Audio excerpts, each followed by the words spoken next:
Thanks so much for joining us today, Erin. As you know, we've had an epic morning with many presentations from people around the world, as far-flung as Ecuador, California, Florida, the Philippines, and a couple of different provinces in India. So it's really nice for us Aussies to come back to the home front.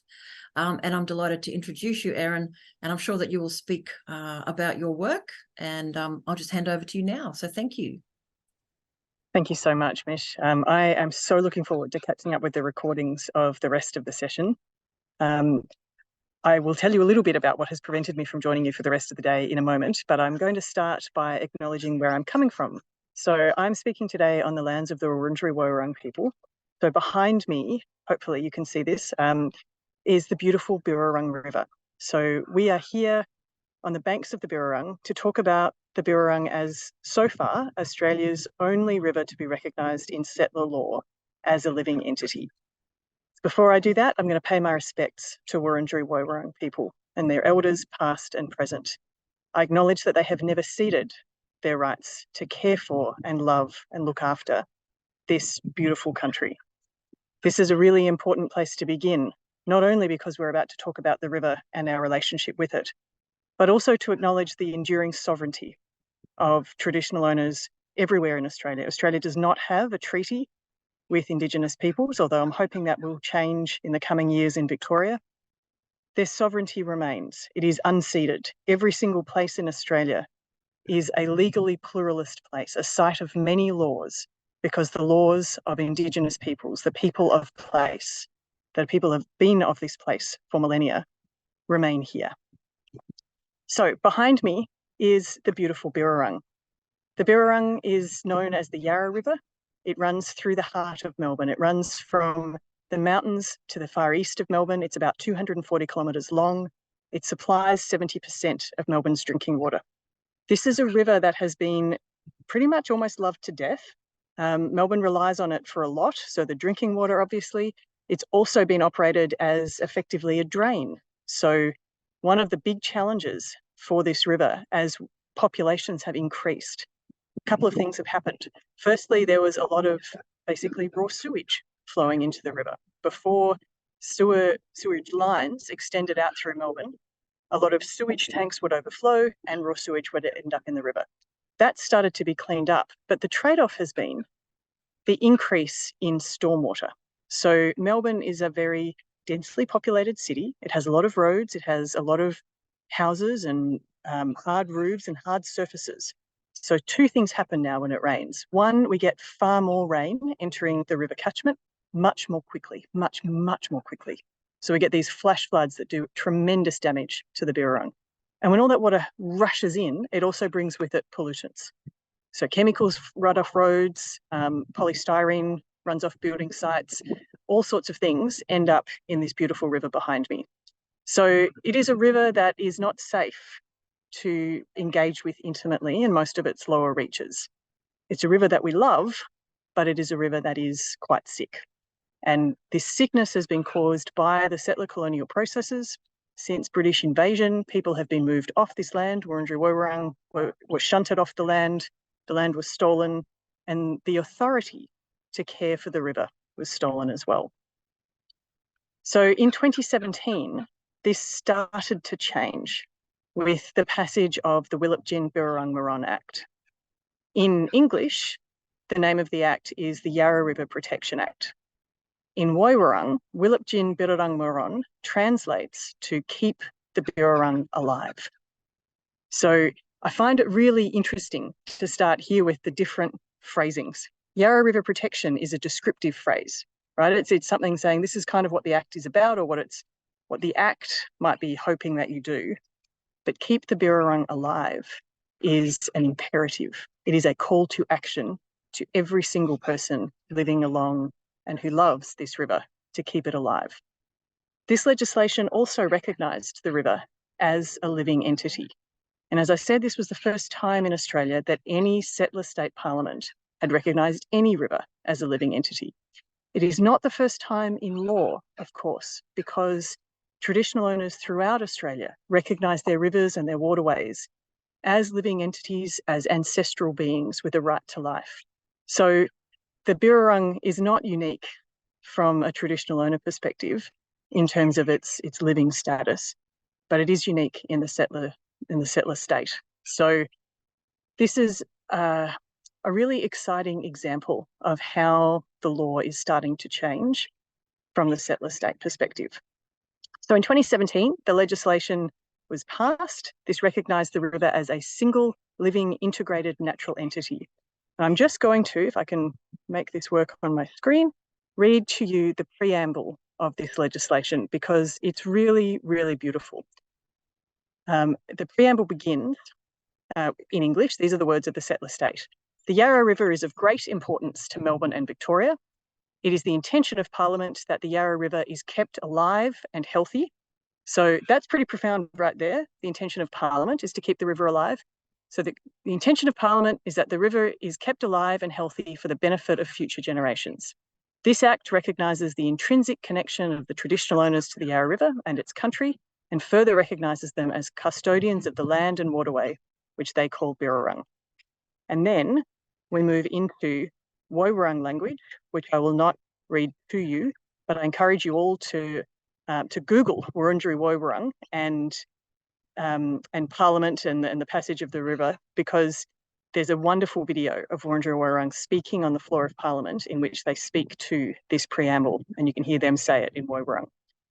The English translation of the Woiwurrung is, "We, the Woiwurrung, the first people, and the Birrarung, belong to this country. This country and the Birrarung are part of us. The Birrarung is alive, has a heart, a spirit, and is part of our dreaming. We have lived with and known the Birrarung since the beginning. We will always know the Birrarung. Bunjil, the great eagle, the creator spirit, made the land, the sky, the sea, the rivers, flora and fauna, the law. He made Kulin from the earth. Bunjil gave Wa, the crow, the responsibility of protector. Bunjil's brother, Paliang, the bat, created Buggaruk, women, from the water. Since our beginning, it has been known that we have an obligation to keep the Birrarung alive and healthy for all generations to come." So that is in settler state law. The recognition that the river is alive. This is then followed by Section 1 of the legislation, which spells out that it's a living entity. The Birrarung legislation also sets up a whole new framework for the care of this river. Central to this are the Yarra River Protection Principles, and these set a new standard, a new foundation for people to work from in caring for this river. They include things like achieving environmental net gain. This is a really challenging concept. Net gain and offsets particularly are not things that have served the environment well. So the Birrarung Council, which I'll get to in a minute, has done some work to try and help people understand how to apply these ideas in a way that are genuinely restorative and not merely transactional. So we have the Yarra Protection Principles. The legislation also requires a community vision. In 2018, the broad community of the Birrarung came together to set a vision for the next 50 years, to say in 50 years' time, we want this river to be healthy and beloved. We want it to support thriving, prosperous communities. We want the river to be healthy. And there's the 50-year vision is obviously a little bit more detailed than that, but it's a statement from the whole community about what they want for their river. This 50-year vision is picked up in the legislation. It's required to be created in the legislation. It's also required to be given effect by the legislation, because the legislation also requires a 10-year strategic plan. So every 10 years, there must be a new strategic plan, and the plan must give effect to that community vision. Obviously, there's some time discrepancies there. So the first 10 years is not going to achieve the full outcome, but it's starting to build towards that. And the legislation sets up the Birrarung Council. I am a member of the Birrarung Council, and we are the voice of the Birrarung. So it is our job to not only speak into decision-making forums where the river's voice needs to be heard, but we also have a really important integrity function under the Act. Every year, we must advise the Minister on how all of the various government agencies are going in implementing the Yarra Strategic Plan. This document, which was released for the first time, the first of the 10-year plans, came out last year. It's called Birrarung Birrarung, which means what is good for the river is good for us all. And that's a really powerful reminder that this is not a situation in which you have to think about trade-offs between the environment or economics. It's a reminder that if you care for the river, you will care for people. Now, that's obviously aspirational at this point. Melbourne hasn't suddenly become a utopia, but it's a really important reminder that we can think differently and that we must think differently. So the Birrarung Council provides this report to the Minister to hold everybody to account, and the Minister must table that report unedited in Parliament within 7 sitting days. So that's a power a little bit like what an ombudsman would have. So we do provide that integrity function to hold everybody to account.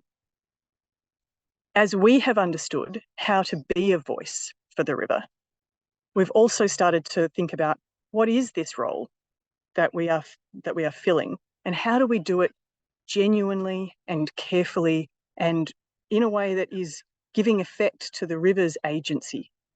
Because it's not just a matter of us sitting up here and going, well, we think we know what the river wants, so we'll do that based on what we think is in the best interests of the river.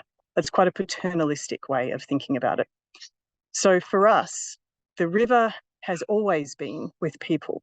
So we think one of the ways to understand what the river wants is to see it through the lens of its relationship with people. Wurundjeri have the creation stories for the Birrarung. The Birrarung is about 10,000 years old, and Wurundjeri have been here for all of that time.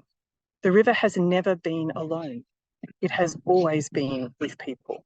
So that relationship between the river and the people of this place has defined this river from its beginning.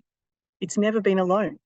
I think that's a really important thing to remember. So one of the roles of the Birrarung Council is to enable everyone to reinvigorate their own relationships with this river, to come back into a good relationship with this river, to remind people that they have the capacity to do that the river is a living being. It's not merely a resource. It is something that exists and that we can be in a relationship with this living creature. That's a profoundly different way of thinking about rivers. And if we put this back into a global context, so obviously I'm here with the Birrarung, but if we look around the world, we can see lots of rivers in a kind of accelerating way around the world, gaining legal rights, gaining this recognition as living entities. The Birrarung is not a legal person, and that's really important to understand. It doesn't have legal personality. It doesn't have the power to own property or to go to court. It can't sue anyone. There are certain environmental laws that would enable the Birrarung Council to speak for the river in court, but by and large, it's not a legal person. One of the benefits of that, it comes at a cost. So there's a trade-off here. The Birrarung doesn't have the power that some other rivers have, like say the Wanganui, which is both a legal person and a living entity. But one of the benefits of not having legal personality is that it refocuses people on that relational element, because that is what matters. There's no weapon that's potentially pointed at other people who might be impacting the river. But what it is an invitation to develop a very different way of working with the river, of relating to the river. So this is not to suggest that legal personhood is the wrong choice, but it's always about the problem you're trying to solve. Here in Australia, we tend to have a less litigious culture. So the idea of being able to go to court to address some of the challenges for the river may not be the right outcome. Courts are particularly unwilling to intervene in policy spaces. What we do need is everybody to come together and start working together to create a better future for the river. And we are starting to see that happening. I think the Birrarung is an example of the change that this kind of approach can begin to engender. It's a long-term change. If we just go back quickly to the idea of the Wanganui, the lead negotiator for Wanganui iwi, Gerard Albert, talks about growing multiple generations of people who will come into a different relationship with the river and therefore make different choices about how they care for it. But it's a multi-generational process. And I think that's what we're starting to see with the Birrarung. But it's been 6 years and we can start to see evidence of change, mainly in the way that people relate to the river. And we can start to see this in the shifts in narrative that are beginning to occur. So the Birrarung is still a service provider, right? It's still providing 70% of Melbourne's drinking water. It's still operating as a stormwater drain, perhaps slightly less as a sewage drain, but certainly it's still funneling water away from suburbs and taking it out of places where it might cause damage to people. So it's still a service provider, and we're still asking, what can the river do for us? What can we take from this beautiful river? That's still present, but it's a narrative which is now starting to be accompanied by new narratives that shape a very different relationship. And the first of these emerged with that 50-year community vision, which was a community coming together to say, what do we want for the river? What does this future look like for the river, for us and for the river? And because the river now has a voice and it is a living entity, we're starting to ask, how do we get there with the river? What does it look like to be a collaborator with this beautiful living landscape? How do we understand the river as an agent? How do we give effect to that relationship? So we're starting to see that begin to shape the way that people interact with the river. It's really hard. It's really new for a lot of people. So one of the things the Birrarung Council does, and this is the reason why I couldn't be at the rest of today in a live sense, is that we hold yarning circles with all of the agencies and entities that have responsibilities to care for this river. And we talk to them about what it means for the river to be a living entity. And we actively invite them to reconsider the way their processes work, to step outside their current comfort zone and to think differently about what the river as a living entity means. And so today we've been holding another one of those yarning circles. Today it was with Wurundjeri Woiwurrung. So it was obviously a slightly different conversation to learn about, from their perspective, how the Birrarung legislation is working for them, how the Birrarung Council is working for them. We have 3 Wurundjeri Woiwurrung elders that are members of the council. We also have a member from Birrarung. So all the traditional owners of the river are represented on the council. But we need to go back and keep asking the questions, can we be doing it better? How can the river as a living entity that has been with and a partner to traditional owners since its beginning, how do we start giving effect to that in a more meaningful way? So I'm just noticing the time. So it's about coming up on 2:20. I think there's so much more I could say, but let's maybe have some questions. Yeah, no, thank you, Erin. And can't thank you enough for actually being at the river. That was very thoughtful. And we appreciate you sharing the river and your love of the river, which is very obvious in how you're talking, which is really terrific. So there's a couple of questions coming in about... So first of all, there's a couple of questions in the public chat and privately to me about the origin story of how this river in Australia got to this point. Are you able to share some insights into who started this? How did it happen? Thanks. Yeah, absolutely. So there's probably 2 answers to this. One is the very long answer, which is that Wurundjeri Woiwurrung have always known the river to be alive. So they have been both giving effect to that, but also advocating for it since colonisation. But that's the long story. The shorter story from a settler state perspective is that we have this wonderful organisation, a community-based organisation called the Yarra River Keepers. And they have been caring for and advocating for the interests of the Birrarung for many years now. And back in 2013, they have a little boat that they travel up and down the river on. And they took the then opposition member, the shadow minister for planning. They said, come out on the river with us. Come and see the river from the river's perspective. And so they took this person on a boat trip up the river. And when they understood this river, again, from the river's perspective, they can see it winding through so many different jurisdictions, local government areas, lots of different government agencies having specific decision-making power.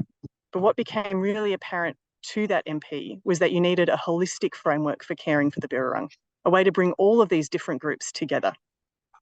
From a political perspective, one of the reasons this was successful is because the Birrarung actually runs through what are traditional conservative seats. So this particular MP was a member of the Labor Party, and I think they could see this as a way of speaking to the interests of the people in these seats that wouldn't otherwise necessarily have thought about voting Labor. So it definitely had some political reality to that, but it was really seeing the river in that holistic way and thinking we can do better than the way we have been. And that then sparked a whole lot of reforms. That MP came into power at the next election in 2014. They took basically the Birrarung legislation, although they didn't know what it was going to be called then, but they took this idea of a new way of caring for the river as an election commitment, and then they delivered it from there. That's excellent. Thanks, Erin. Sorry, just juggling, listening heartily to you and looking at some questions. Thank you so much for that. Can you talk a little more about the guardianship process, or, once the institutional arrangements were put together for the river? Someone's asked who's on the Birrarung Council.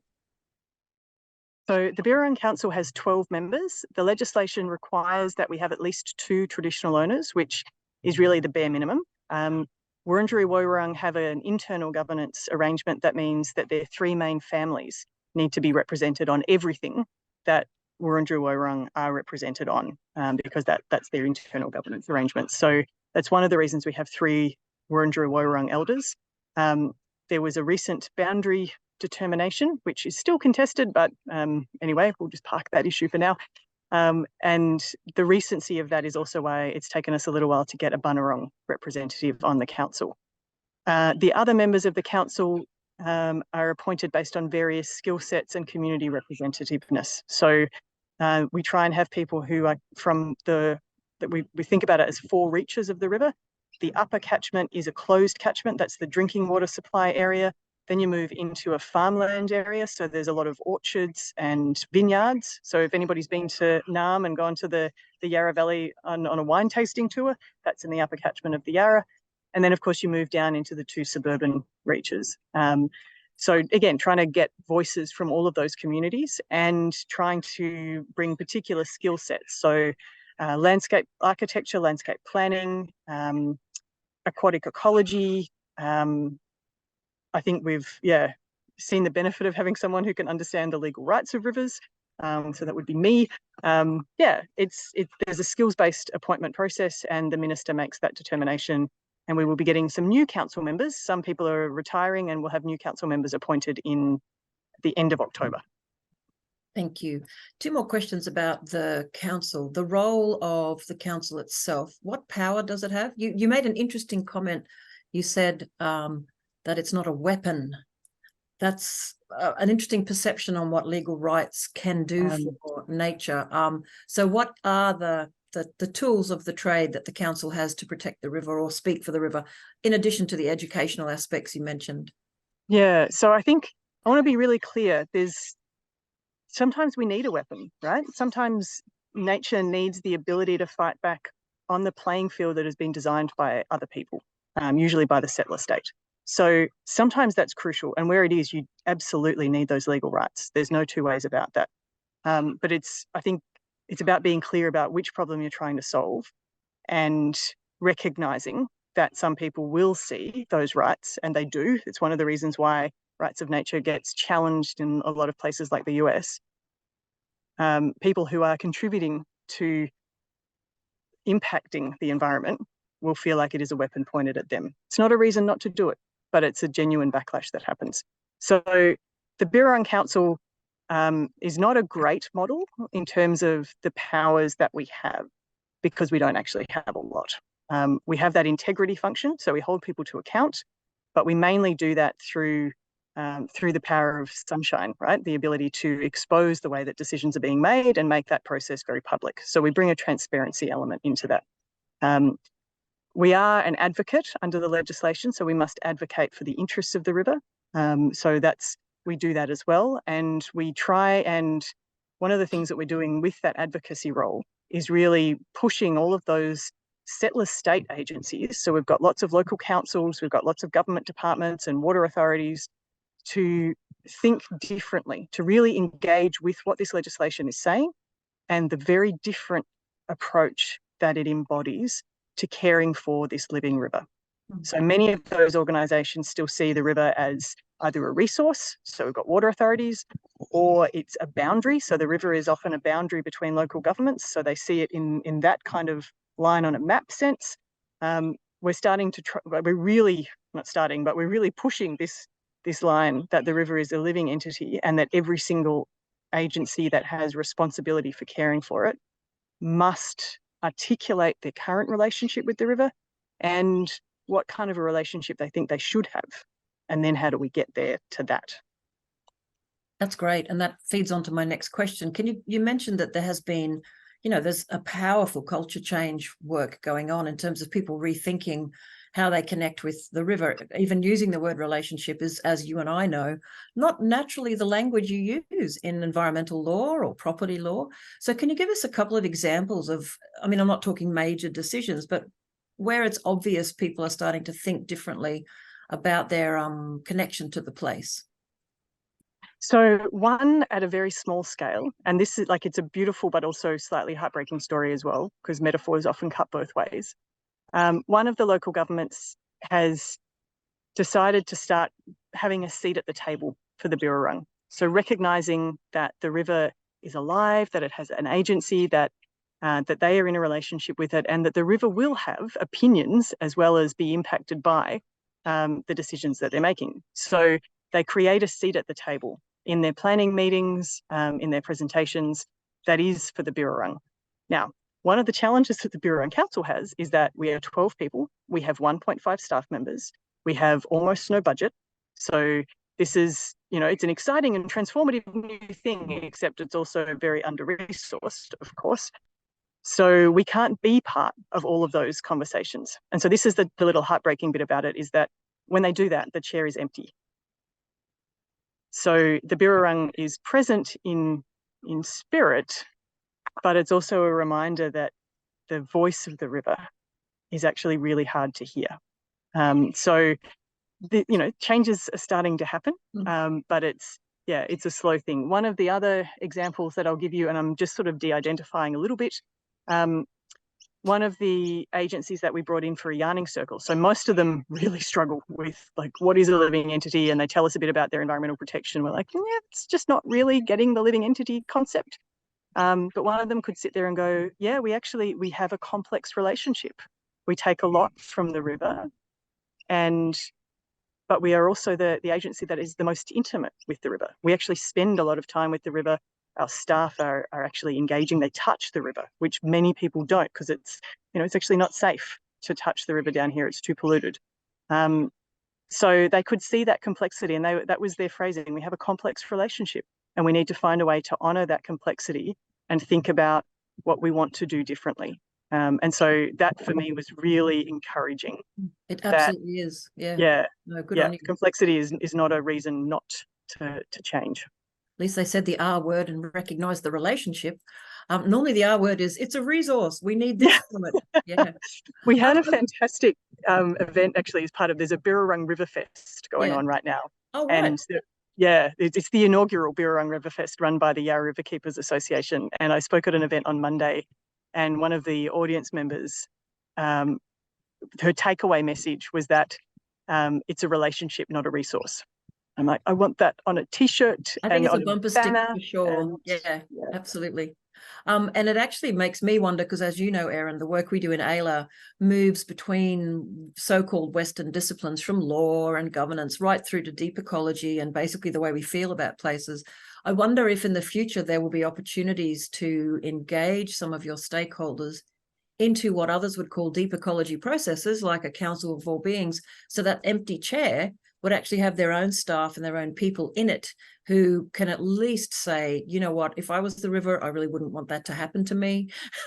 Because we do that in a lot of our teaching and our courses, and our law students have to do a planning process with a voice of nature in the room. And my gosh, the young'uns say to me, oh, well, it's really different, isn't it, when the koala's right there? I went, exactly. But is that something you think they already do or they could do one day? I think they should do it. I think that'd be wonderful. And what I'm going to take away from this conversation is, a prompt to go to them and say, hey, go and check out what AELA is doing, because there is this professional development side of it that yeah, if you want to make this more than an empty chair, right, that's getting a seat at the table is great, but if no one's ever in it, then it's just sad. Yeah. So yeah, go and figure out a way to actually embody that and bring the Yeah. river really personally into your conversations. Yeah, no, that sounds like a lovely idea. And certainly we'd love to connect with anyone who wants to be brave and have the kind of imaginative process that is absolutely necessary if Westerners are to rethink and reframe how this stuff works. So cool. Look, I'm aware of time, Erin. Couple more final questions. How long is the Yarra River Fest? Is it a week-long event or? It's a month-long event. My goodness, So it that's awesome. started on World Rivers Day on Sunday, and Yep. it'll run for a month. Yep. Oh, that's exciting. So anyone who's listening either now or to the recording, please do look it up and perhaps engage next year if you miss any. But if you're there, definitely check it out. Go to the Yarra River Keeper website, and you'll find all of the incredible events. And there's lots of different ones. There's speaking style events, there's boat trips, there's canoeing trips, there's rubbish cleanups, there's revegetation stuff. It's a lot for anyone can find something really amazing to do. That's awesome. I might get in touch too and suggest that next year we have some deep ecology processes so everyone can really think about the river. But anyway, that's just me rambling. I had one more question about the legal side. Just curious, I'm a huge fan of the Birrarung Council, its work, this piece of legislation. I'm always curious about, is there a strategy for further legal innovation, or is it, this is enough for now, we've got to do the education work, where is it sitting at the moment? So there absolutely is. Partly that's me speaking just as me.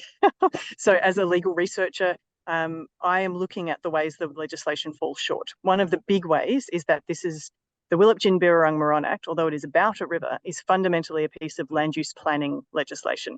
So it doesn't speak to at all the way that the water is managed in the river.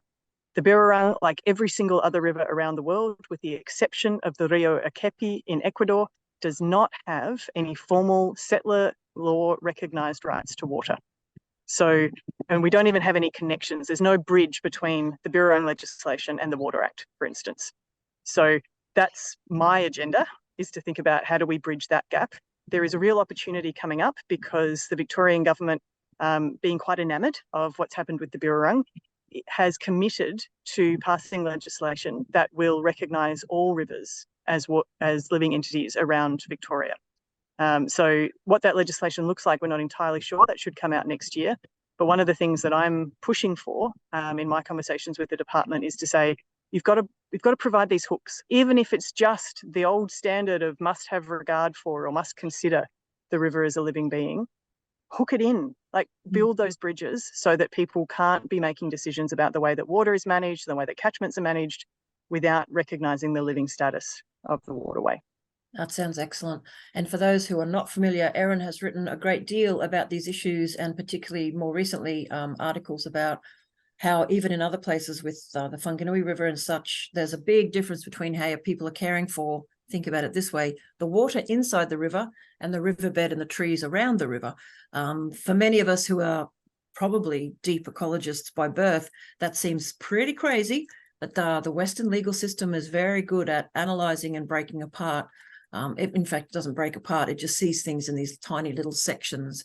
And in fact, Erin, just before you go, I wonder if you could give me an example of, particularly for a non-legal audience, what people, when they hear, oh, this is recognised as a living being, for a lot of people that just makes sense because they don't actually know how the law treated it beforehand. Do you want to just rattle off an example of some of the different laws that, relate to water flow or the riparian zone or this or that? Can you just, it doesn't matter if it's the Yarra or something else, but remind people why our living systems are needing help in the governance space. So fundamentally, aside from the recognition of the rights of nature, all environmental law treats the environment as an object. So the only way the environment is visible and understandable to the law is through the lens of humans, through the impacts that humans do or the impact that the environment has on humans. And this is the law's challenge when it bifurcates the world into a legal subject, which is an entity in the law. It's the ability to hold rights and powers, and a legal object, which has no rights and powers of its own, and it's just a resource capable of domination and exploitation. So that is the kind of bifurcation that the law enforces, settler state law enforces on the world around us. Water has always been treated as a resource. So in Victoria, the Water Act 1989 does a couple of really horrendous things. It sets up water as a resource. It turns it into a commodity. So it separates it from land, enables it to be bought and sold on a market. And it enforces what I call aqua nullius. This is a phrase created by Wiradjuri academic Dr. Virginia Marshall. And it's in response to the idea of terra nullius. So when the British arrived and invaded Australia, not only did they assume that the land belonged to no one and therefore they could take ownership of that, they assumed that the water belonged to no one. And so what water law does in every single jurisdiction around Australia is state that the Crown has the right to the use and to control the use and flow of water in the state. And so not only does it then reinforce and perpetuate this aqua nullius, this absolute injustice, the relationship between people and water and rivers and aquifers and wetlands. And yeah, it sets up all of the problems that we now have. And my computer is telling me my internet connection is unstable. So I'm hoping that came through. Yes, you only froze once. Thank you for that, Erin. A lot of people don't realise how broken up the world appears if you put the lens of Western law over your eyes. And that's why legislation and movements like the Birrarung Act are so important. So look, we could chat for days, but we won't. I'm going to start to wrap up now, Erin. I do think you'll enjoy many of the recordings of the chats this morning. And yeah, thank you so much for your time, Erin. We'll get you back as always. A couple of times a year, we wheel Erin in online. To get an update about what's going on. So that's fantastic. So blow a kiss to the Birrarung for us. Get well soon, Birrarung. Maybe another year or two, you'll be feeling better, I hope. Thank you so much for your time, Erin. Thanks, guys. Bye. Thank you. Bye.